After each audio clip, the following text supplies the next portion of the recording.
Hi everyone, welcome to the second episode of Charge with Zevpoint. Today we are actually going to compare the cost of charging at home versus outside. We are going to actually break down the numbers for you and tell you how much you can actually save. Let's get started. First, let's understand the basics. The average electricity tariff at home in India is roughly around Rs 7 per kilowatt.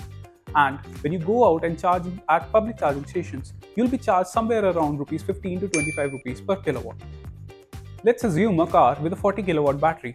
Now, the cost of charging at home will be somewhere around Rs 280 per charging session, whereas when you go out in public, you'll be charged somewhere around, let's say, Rs 20 per kilowatt, and the cost comes down to roughly 800 rupees per charging session. Now, that's a whopping difference of Rs 500 per charging session. Now, let's break it down further.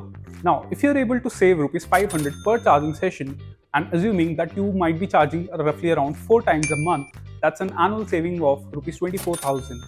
Now imagine how much you'll be able to save over a lifetime of your car. Charging your EV at your home is not only convenient, but it actually saves you money. With Zevpoint chargers, you can opt for a hassle-free and a convenient charging experience right at your home.